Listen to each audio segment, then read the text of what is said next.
Hello guys, and welcome to a new WARNO video today by me, Vulcan. In this one I have for you a 3 versus 3 on Danger Hills, and I'm going to be using the 4th Mot Schutzen. I'm going to be playing the left side of this map today. We're fighting over the Foxtrot section. With the updated version of Danger Hills, there is no longer a reinforcement point here, so you don't need to rush so much to capture it as you did before, but it's still worth capping for the +2 points that you can get potentially if the opponent doesn't contest early on. Anyway, my Fallschirmjäger going to be leading the charge with their advanced deployment.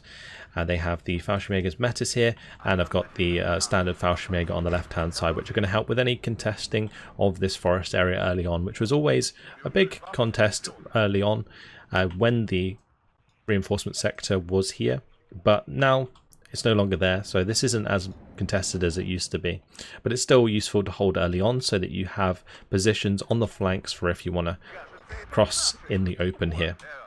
Now my opponent today is going to be the 3rd US Armoured, and that was actually pretty good for me because I wanted to test out the ability of the Smerch today. And the Smerch, if you don't know, is a MLRS cluster weapon.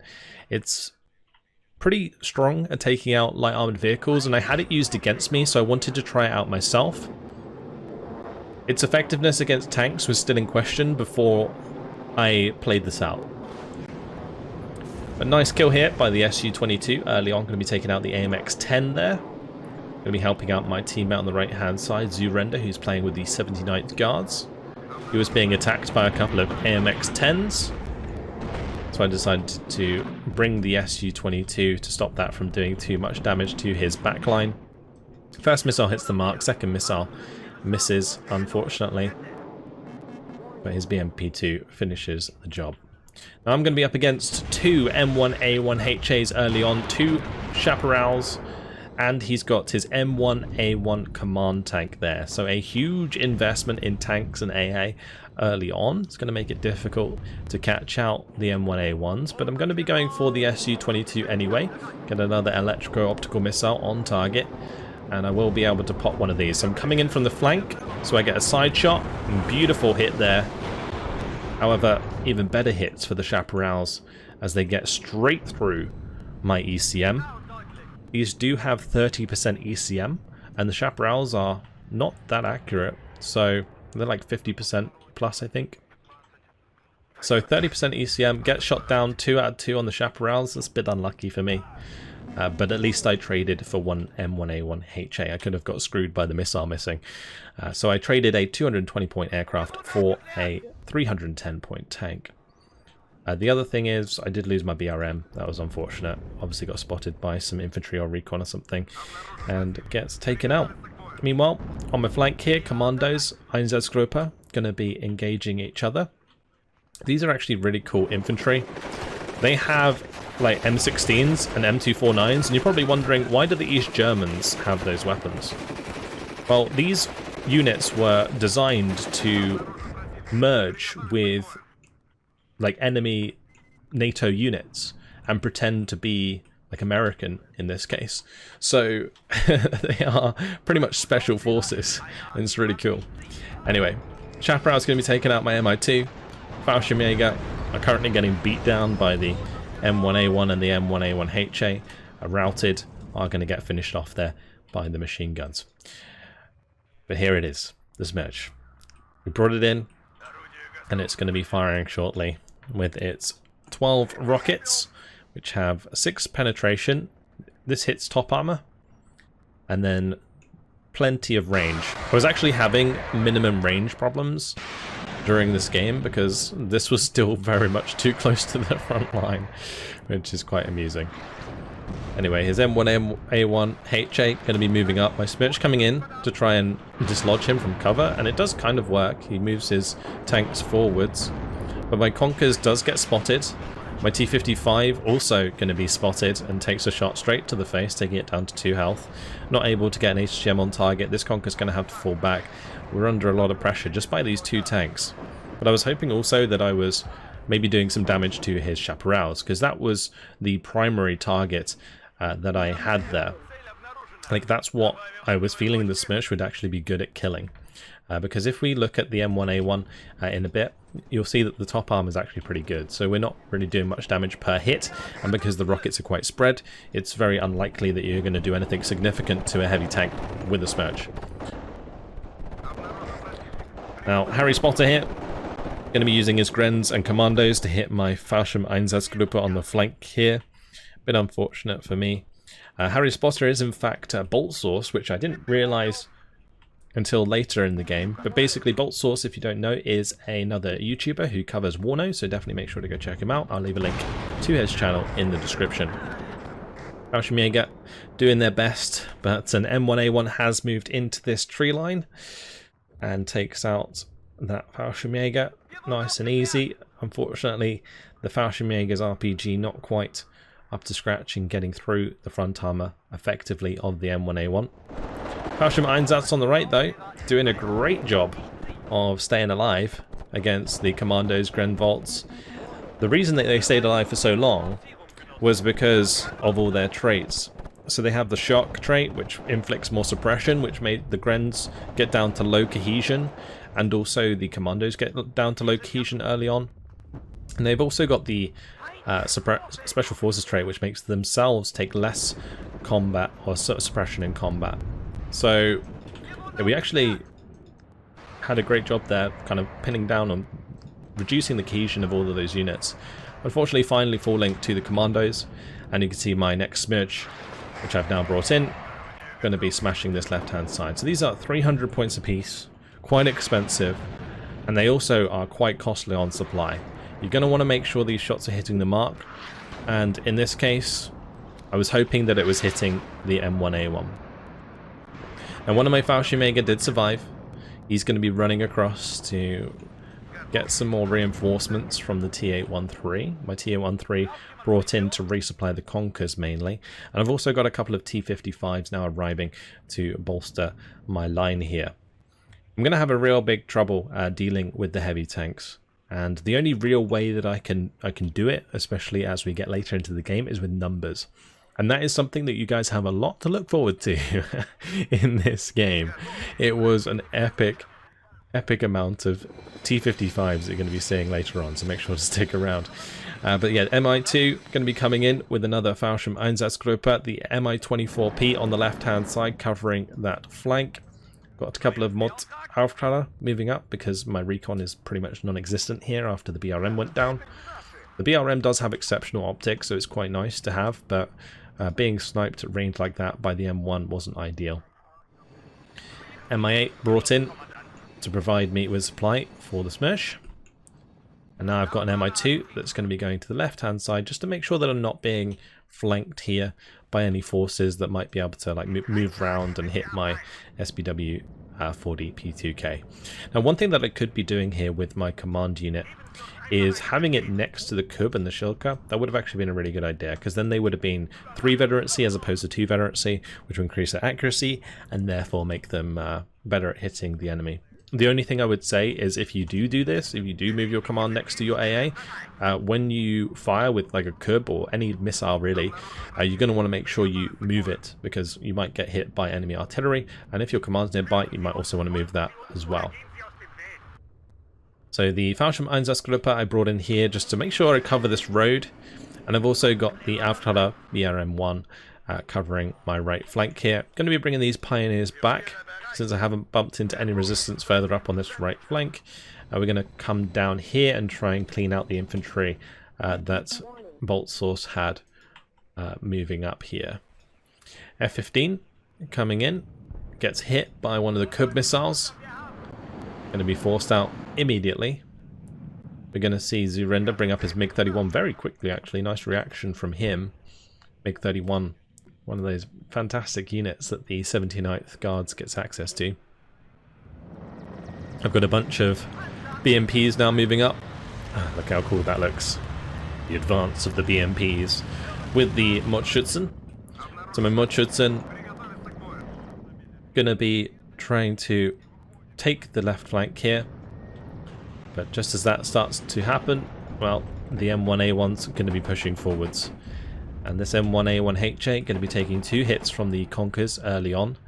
I'm going to be reversing my T-55s back so that I can control this range engagement. I do want to try and kill his LRS. If I can blind his tanks, that would be ideal.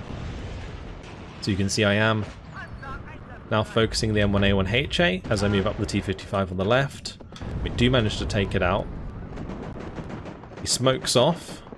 So now it's time to finish off the LRS and do some damage to the CEVs back here. M1A1 on retreat gets a lovely hit with its stabilizer there. 60% accuracy on the move. Doing very well in hitting the T-55. I do manage to take one of the CEVs with me, but killing an M1A1HA is fine. Unfortunately lost both my Conquer squads and the Mot Schutzen here in a spot of bother. These T-55, I managed to drop its smoke, so that's not going to die just yet. And I'm going to be managing range here on the T-55 as the M1A1 comes closer. Unfortunately, again, the stabilizer getting the better of me. T-55 takes a shot to the face.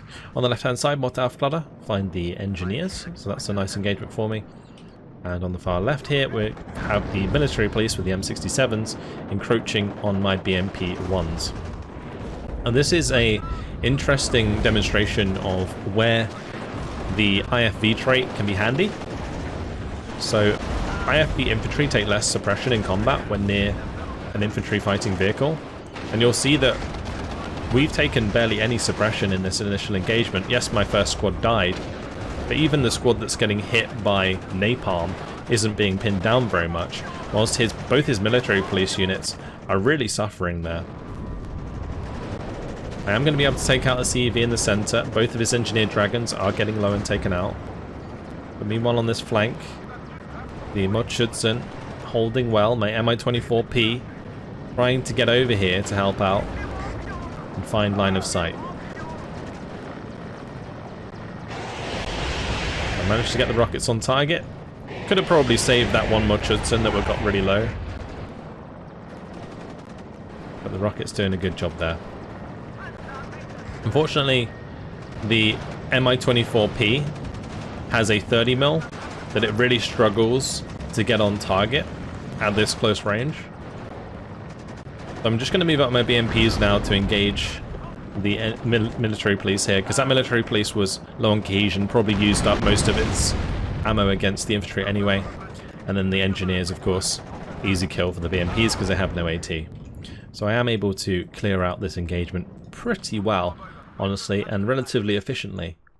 I also kept both of these T-55s alive, got them repaired with the T-813, so I'm happy with the position that I'm in right now. We stopped his push, and you know, if I can do that as a fourth, that's great, because these Abrams can be very, very scary to deal with. So we're managing to hold on just for now. Now I'm going to bring in an Mi-24D AA on the left-hand side. Reason that I'm going to be replacing the Mi-24P with an Mi-24D is because the D has a Yak-B on it rather than the 30mm cannon. And this Yak-B is a lot easier to hit infantry with at that close range, as I was saying before, and it still has the rockets to help out. If enemy helicopters come over, I can hit them with the AA, so it seemed like a good choice. While the Mi-24P can focus on getting flanking missiles into any tanks that push across the open later on. So VulcanHDGaming Metis going to be trying to get a Metis on target of the M113 as they do spot the LRS that's trying to move up. LRS very nice recon squads because when they're stood still they do get extra optics due to their trait. On this side, meanwhile, Pioneers haven't really found anything. I'm kind of running through here trying to find his Grens, but we didn't see much more of Boltsauce's units for the time being. VulcanHDGaming now coming under fire from the CEVs. CEVs, I think, currently in the game are pretty strong.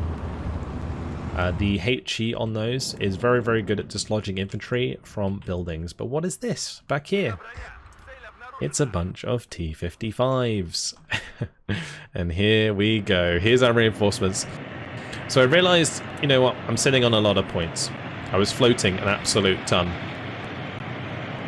So we're bringing in absolutely loads of T-55s, and they're going to be lining up ready to attack across the open ground.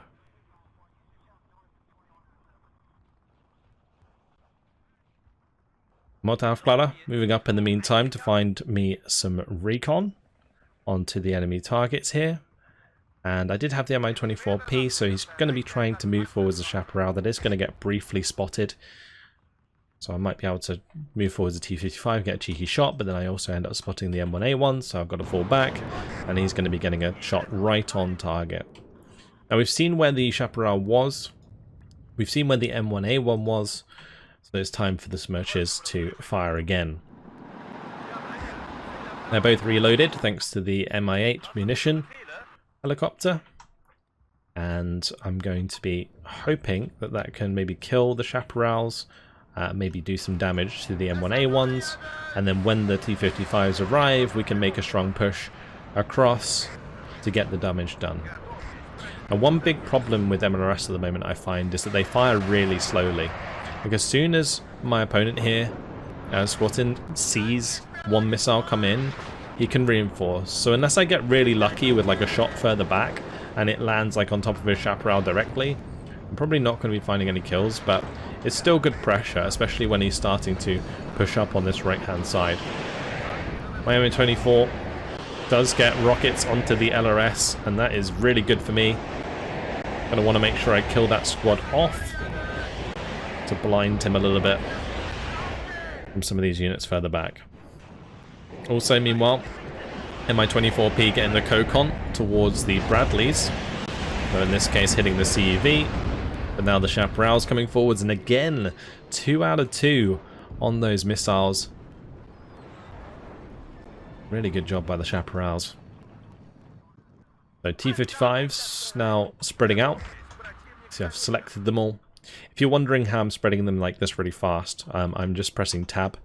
And when you have multiple of the same unit selected, you can see at the bottom, you press tab and it scrolls through them, and you can give them individual orders. Very, very helpful to know. Crouching Mega Metis does go down to the CEV. This Metis does reply with its own kill onto the CEV in the side armor with the Metis, so that's good. My Pioneer's now died in the meantime in the forest, and my BRM's going to be falling back because it did come under fire.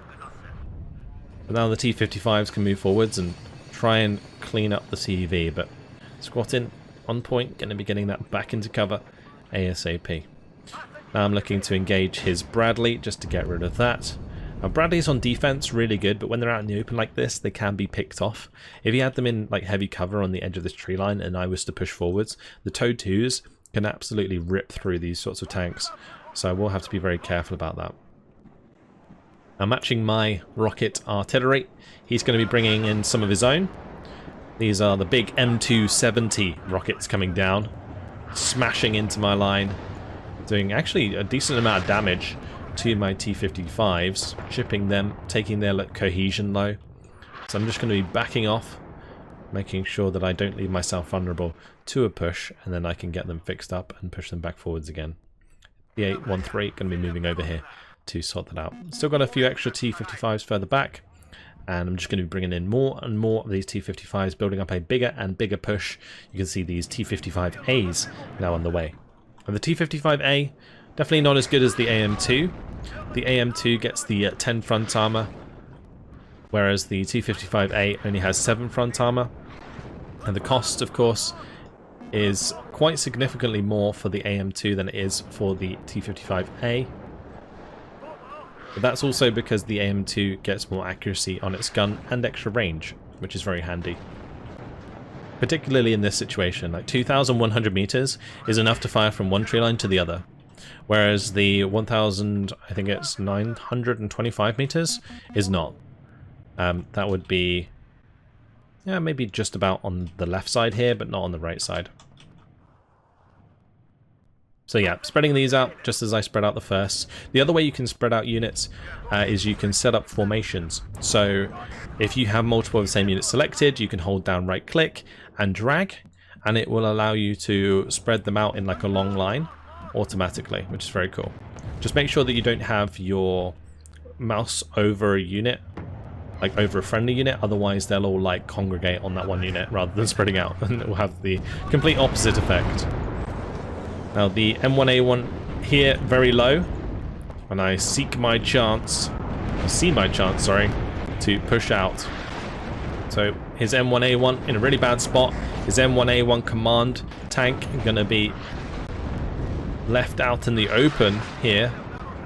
I've now got the Smirch coming in as well on top of this. I've got the Shilka that's going to be engaging the Rocket Apache. It's time to push. This poor M1A1 gets absolutely ripped open by the insane amount of T-55s that we got pushing out here. And here we go, guys, the moment you've been waiting for, the massive T-55 push across the open. We've already killed a lot of the hard targets, honestly. The M1A1 gone, the M1A1 leader. The leader actually dying did give me the sector, which was a bit of a mistake on my opponent's part. He should have had a second leader in if he wanted to have that further forwards. And, well, as quickly as it started, it's also going to finish. And the reason for that is because of the Apaches. So I'm going to be creating a smoke wall, and we're going to be retreating the T-55s backwards. We're going to abort. It's like abort. Fall back into cover, get these fixed up. Meanwhile, M1A1 here, it actually got engine destroyed. So my flank coming in from the BMP-1s might allow me to get a kill. I'm going to be turning and firing the Malyutkas. We managed to get one on target there. So the M1A1 Abrams going down, another one of them. Great value for me. Now, I did lose a few T-55s in this engagement. You see one burning over here. There is one here. There's a few others, I think. But yeah, this Apache back here with its Hellfire missiles really stops me from pushing forwards as much as I wanted to. BMP, I did want to take out the CEV if I could. You can see I'm purposefully moving forwards to get a shot on that. And we managed to take it out. So I'm happy to trade a BMP for a CEV. It's going to help my infantry later on. We're getting ready for another push. You see I've got my munition truck here, providing more fuel, providing the repairs. Fueling up the T-55A is actually pretty important because they do run out of fuel pretty quickly. And it's not ideal. Anyway, got a Su-22 coming in. Now the Su-22M, the reason I'm bringing this in is mainly to shoot down the Apache, if I can. So we're checking obviously for enemy AA, and unfortunately, well, they have quite a lot, so I'm going to have to fall back. But the great thing about the Su-22 is it has 30% ECM, and it also has two 30mm guns, so it's pretty good at shooting down helicopters. Now, great job by my BRM, stopping the flank of these VABs here, but it's not going to stop the flank of all the infantry that's coming in from Boltsauce. He's pushing his sappers and commandos onto my units here. And what I'm going to do is I'm going to commit the T-55As, not the T-55AM2s.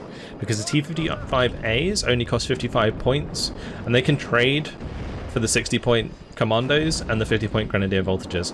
Whereas if I were to sacrifice the T-55AM2s, that would not be a good trade for me. So I'm just trying to get overwhelming advantage here onto his infantry, get the pins and so on. It does make me sacrifice quite a lot, maybe more than I would have liked. But alas, that is the only thing I had in the area to deal with that flank. And I don't really want to cede too much ground, and my helicopter's just a little bit late to the party. So I did lose quite a lot in the end. But now I've got my Mot Schutzen coming up, which can now support my push. And I've got extra helicopters and stuff, so that's great. Joker going to be trying to kill the scout here, and my 24D and be helping finish off the sappers. So cleaning up that right side. Now I have the Smirches waiting to shoot the M1A1. You can see the Apaches really building up. The Rocket Apache in there, and two of the standard Apaches which have the Hellfire missiles, which are the big problem. Here goes Smirch. And I was hoping just to get some chipping damage onto this. You can see one of the rockets does land on target, but it does have 3 top armor, so limited damage.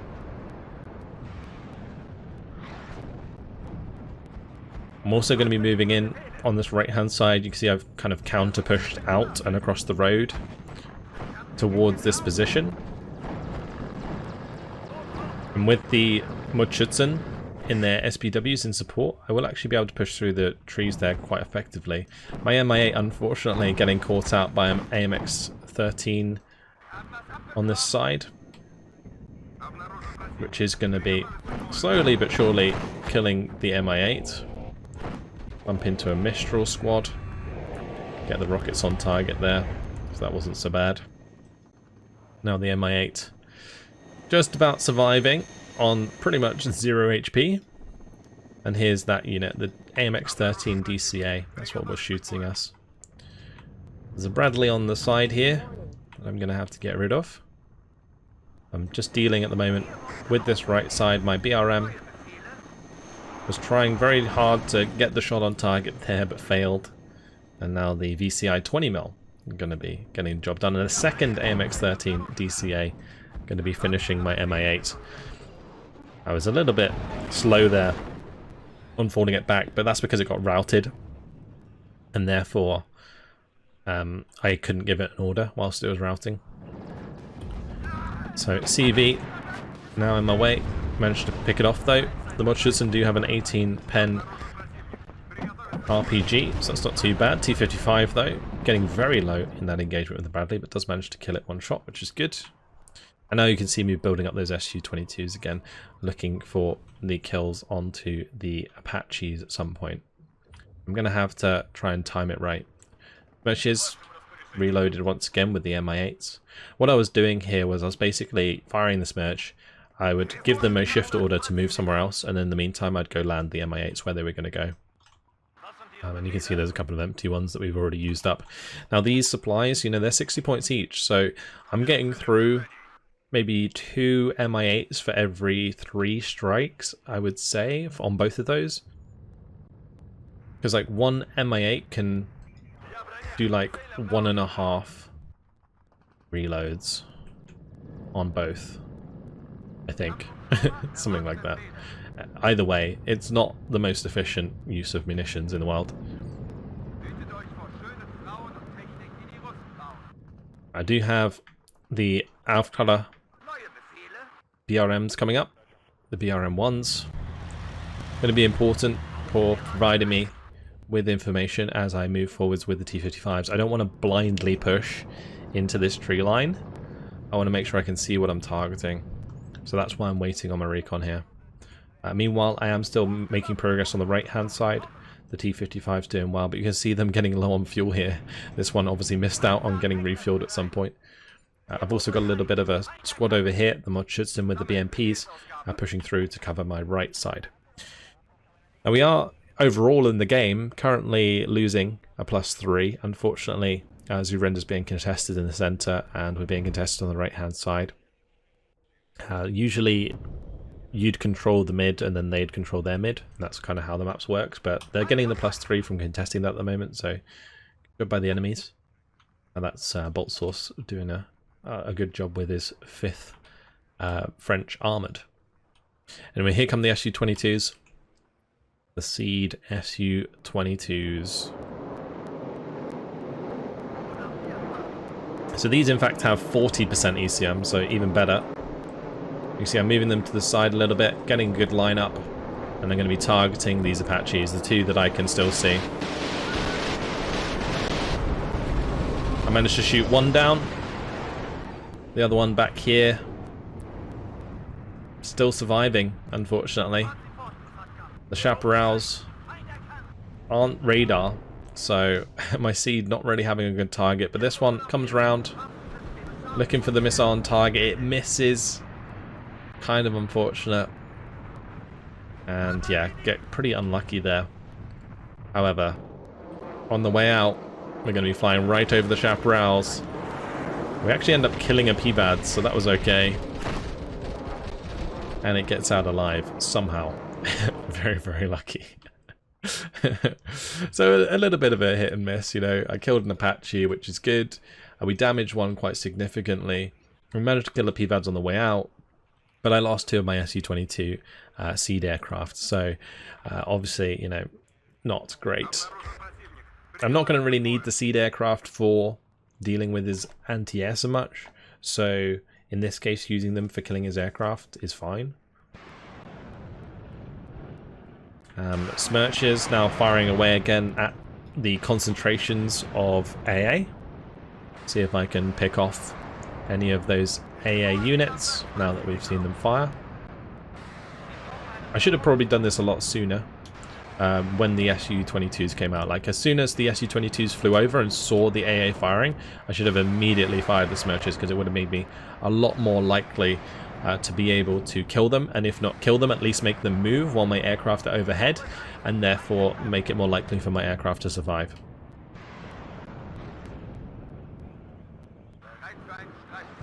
So Mot Auftaler now moving forwards, Fallschirm Einsatzgruppe moving forwards.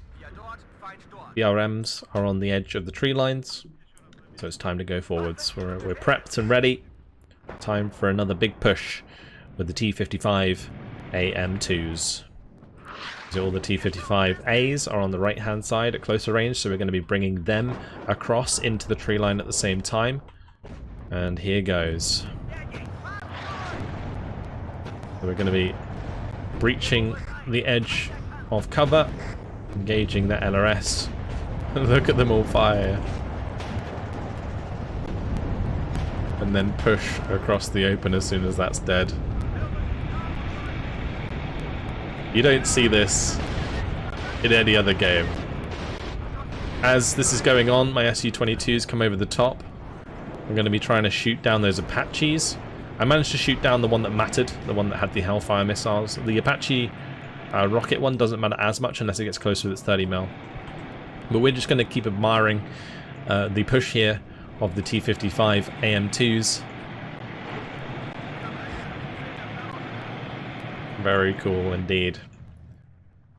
It ended up that there wasn't much in the way of resistance as I crossed the open. I was thinking maybe it was because of my cluster hitting the mark, but I didn't really see any explosions when the clusters were hitting, so it turns out that he just kind of ran away. He moved all of his units back. Now I did end up catching a couple of supply vehicles here. I actually ended up catching a Hemet on the right hand side, which is going to be fixing up and refueling my T-55s, and I've also got a couple of M35s that are going to be doing the same on the left. So big thanks to my opponent for leaving those behind. We're going to be capping them. This OH-58 getting its minigun on target. I'm going to be trying to get the NSVT on the T-55s to help shoot that down. So Mot Schutzen going to be engaging LRS, and now what I'm doing is I'm just trying to sweep through the sector and find his commander so that I can counteract it, and by doing so we can put ourselves back in the lead. Because at the moment Zoo-Render's done a good job of pushing Boltsauce back out of the centre, so that's no longer contested, so they no longer have a +3, and it means that if I take out their command here, then I get a +3 for our team. So that might be in just enough time, with 6 minutes left on the clock, to get the win. So that was kind of the plan. Anyway, you can see I'm kind of coming out of the other side of the tree line here. We're going to be spotting a lot of his units that he had. His tank, his M1A1HA that fell back, all of the chaparrals that were in cover, they're all going to be much further back. I did manage to catch out a couple of them. Managed to take out the M35 supply, we take out one of the chaparrals. I did bring in both my MiGs there to try and focus down one of the AH-64 Apaches. Bit of a waste, honestly, since I needed 2 MiGs to shoot it down, but losing both of them and then not shooting down the Eagle as well was really bad. Anyway, as my units tried to push to the right, they get hit pretty hard, so I was kind of convinced that their command vehicle would be in here. Either that or it's like hidden somewhere on the left, but do you know where it actually is? Why do they keep smoking this area, I wonder? This took me way too long to figure out, I'm not going to lie. They're hiding it in the smoke. Now my Su-22 is going to be able to find that Apache kill at least, and my Smirch now coming over onto the position of those chaparrals. so that's okay. My SU-22 even gets out alive. My MO-24D now pushing forwards. One thing I did kind of forget to do was like move my helicopters forwards at the same time initially, because that would have been very helpful. Now Boltsauce is going to be coming over and helping with a couple of AMX-30s here to the best visibility. These do have 15 pen guns, so they can do some decent damage to the T-55s at range. But having seen that the command is definitely not over here, it's time to get in the smoke and kill off whatever it is. So it turns out to be an M2A2 Bradley. Strela's actually finding some decent kills here onto the enemy aircraft as we continue to push forwards. It's an absolute bloodbath, honestly, for all my T-55s. Any that actually come out of the edge of the tree line just get blasted, either by enemy aircraft or enemy tanks or whatever. But the Bradley's still surviving here in the smoke, making it very difficult for me to kill. Thunderbolt actually does a fantastic job of getting a good run in there, but ends up getting shot down regardless. Bradley going to be defending itself well against the T-55. I send one in there on its own. The Bradley aims really quickly and kills it. So I'm going to instead get multiple to come in at the same time. And he is going to take out one, but he's going to have to re-aim on the second, and that gives me just enough time to take it out. Now Jaguar coming in there as well for another of the kills onto my tanks. And my Cub's out of ammo here, which is a big problem. I should have got my Cubs reloaded. These two Cubs needed ammo ASAP, and I've got all these T-813s back here that I could have moved forwards with my tanks. But yeah, when you get carried away making a big push like this, I think it's understandable. Absolutely awesome. Unfortunately, the last of my T-55s going to be taken out, and a lot of the tanks are just turning into smoking wrecks now. So I opt to retreat with any that are still alive, get them fixed up, hold a defensive position on the edge of the tree line. Like I was kind of hoping that I would be able to get all the way to this sector and cap this as well with this big push with the T-55s, but since he managed to get some more M1A1s in, it made it very, very difficult. Like T-55s really struggle across the open, and since I'm kind of focusing on the smoke strat, I didn't bring in any Akatayas or anything that could provide potential smoke as we make a push. So yeah, either way, I've kind of shown my hand and thrown in everything that I have. This is pretty much all of my tanks that have been used and brought in now, so I'm just going to have to make sure that I get them fixed up and hold the line as much as possible. I've still got a couple units that have attack move orders that are getting picked off, but now I'm also trying to move up on the flank over here with the BMP-1s and the Mot Schutzen, so that we can potentially kill any commands that are in here, allowing Zurenda to get a counter cap in, so that we can close the gap on the score a little bit quicker, because there's only 1 minute 50 left on the clock, and that's not a lot of time. Now, they have managed to get a command into the sector here, which is obviously not great.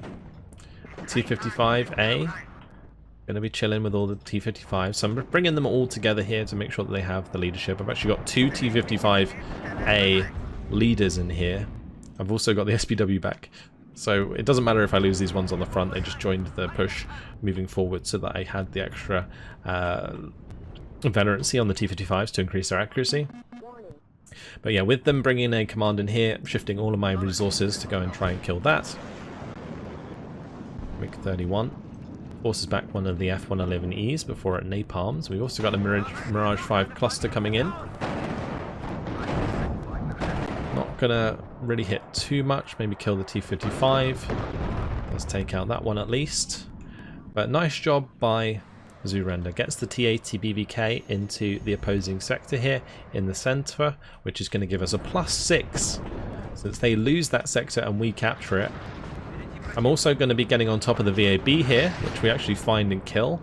So we briefly went to a +8, but then another command vehicle is going to be coming in. There's still stuff on my flank here that's kind of hunting my commands, but yeah, both of these are up here, and then we've got this one all the way over here, so it doesn't really matter if anything's around the back of the sector right now. I'm just going to try and find a way to get rid of this M1A1. There's only 15 seconds left on the clock, so everybody in this game was left wondering whether or not it would be a draw as our score gets closer and closer to theirs. MO24D trying to get close enough to get the AT on target. My BMP actually getting a good hit in here, but not quite enough to get the kill. And in the end, 40 minutes, it's gonna be a draw. There you go.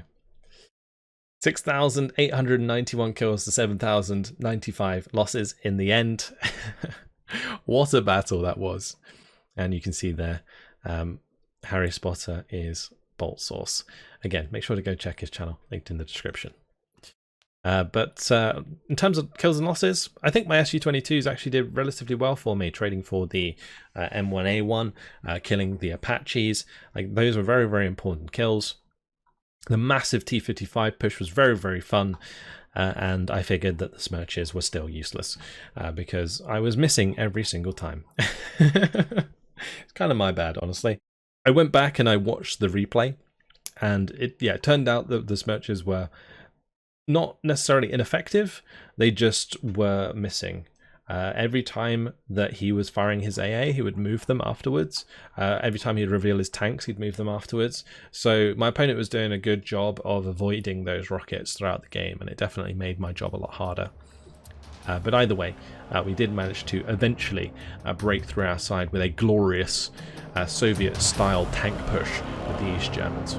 Hope you guys enjoyed it. Thank you very much for watching, and I'll see you in the next one. Goodbye.